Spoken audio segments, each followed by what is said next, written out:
Hello and welcome back to another loose watercolor painting.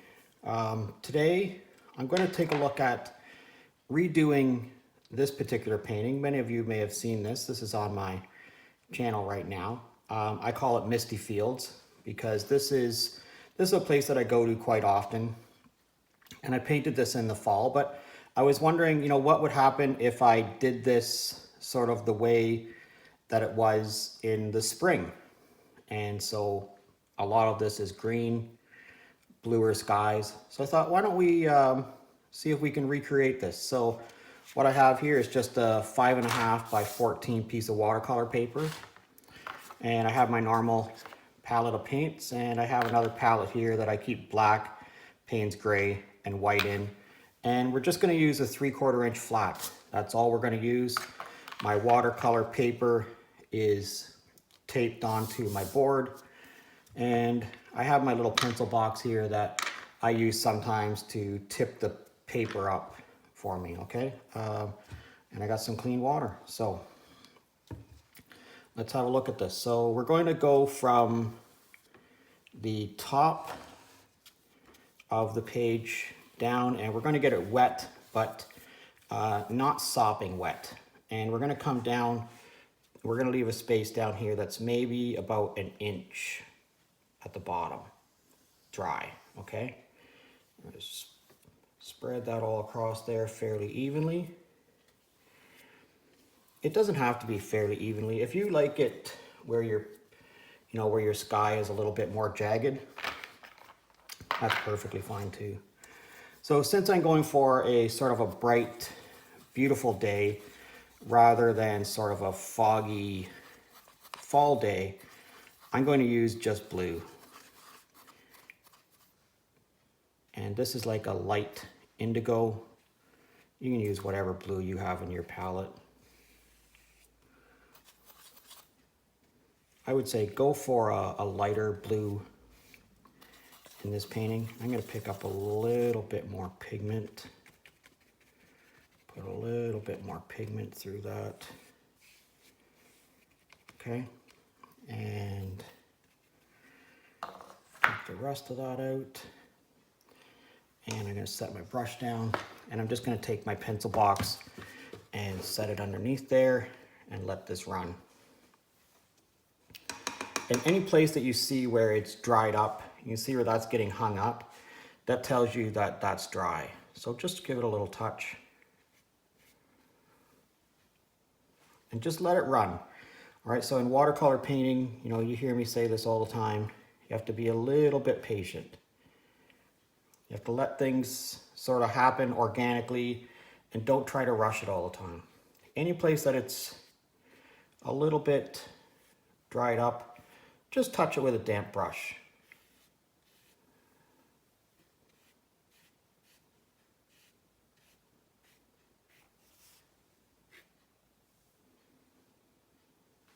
And you see how that water is starting to pool across there. You can see where the color is sitting. You probably don't want that, so you can tip your board to the left, get some pigment to run down here.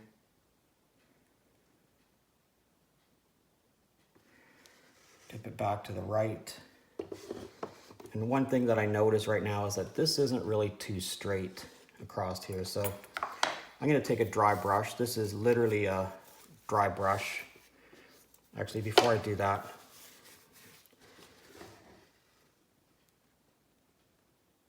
make sure I got enough pigment around here. Move some of this around. I was going to say I was going to straighten that up, but if I straighten that up at this point, I'm going to lose a lot of my paint. So I'm not going to do that. So one of the things about watercolor painting is you have to make decisions like that on the fly all the time. You have to say, oh, if I take that water out of there, I'm going to take some of the pigment out of there. And do I want to take pigment out of there? Well, the answer that I had right then was no, I didn't want to take pigment out of there. So I'm just going to keep doing that. Let this rest for a second.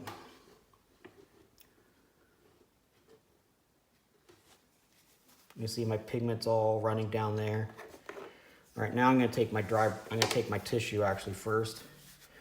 And I'm just gonna go across there and take some of that pigment out. I shouldn't say take some of that pigment out, I should say take some of that water out, because I'm not really trying to take the blue out, I'm just trying to take the water out. And if that's not working too good for you, you can just take a dry brush, and that will really soften the edges for you on that. All right, so that's not looking too bad. That's actually, you know, looking the way that I want it to look. So now what I have to do is I have to put some trees in here in the distance, just like we had in this. However, these trees were very dark and misty. So I'm gonna go for that same effect, and I'm gonna add some Payne's Gray to this. So I'm just gonna pick up, I'm gonna take some of the water off my brush. I'm gonna pick up a little bit of Payne's Gray, and I'm just gonna put in a little bit of Payne's Gray there, and a little bit of Payne's Gray there. Okay, just a little bit.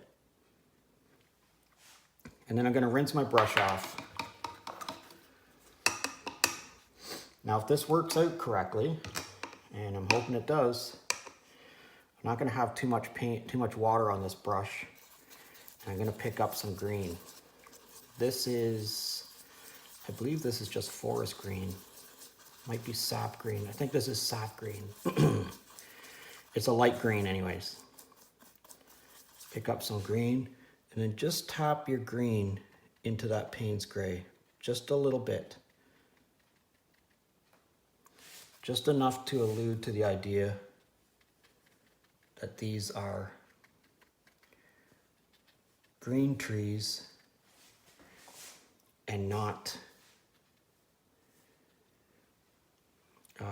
like just sticks. And I'm gonna tip my board back this way and let some of that green run out of there. And you'll see that's taken off not too bad.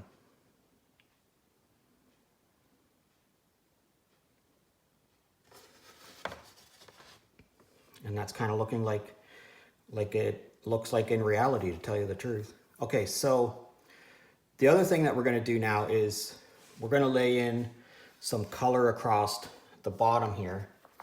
And we're going to use this same green. I'm going to clean my palette off here a little bit, actually.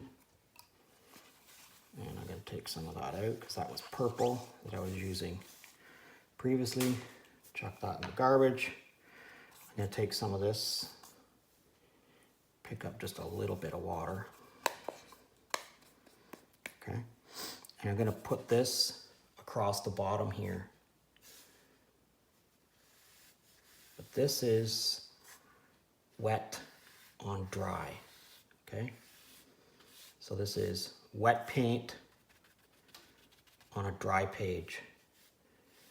And I'm just going to let it, I'm not going to paint it too well across here, and I'm going to leave a white space between those trees that we put in and this layer of paint that I'm putting in right now. Okay, don't put it in too good.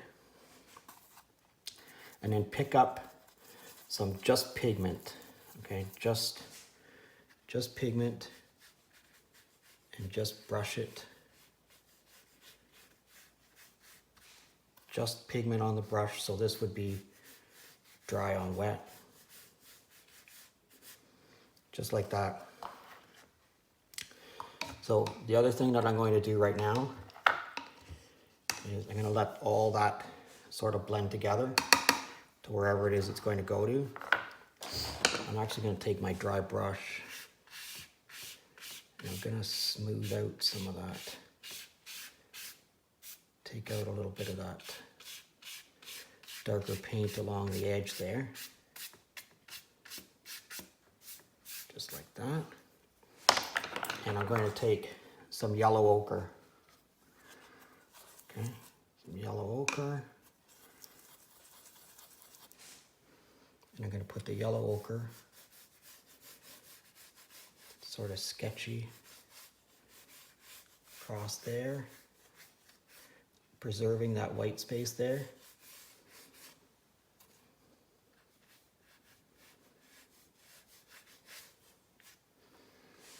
just like that.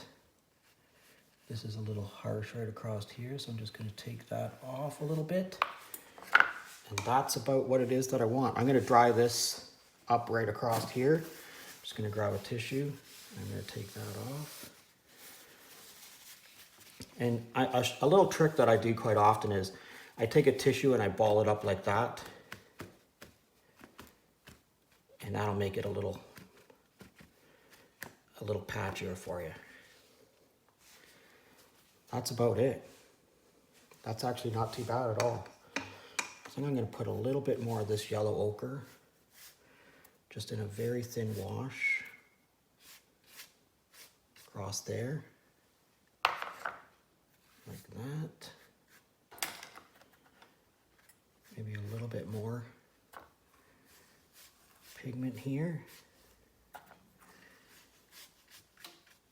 Because I'm going for spring here, remember, so everything's not quite, 100% growing yet. And if you preserve that little white line across there, it'll give it a good sense of distance. Now, I don't need quite as much as I have right here, so I'm going to take a little bit of that out. All right, that's it.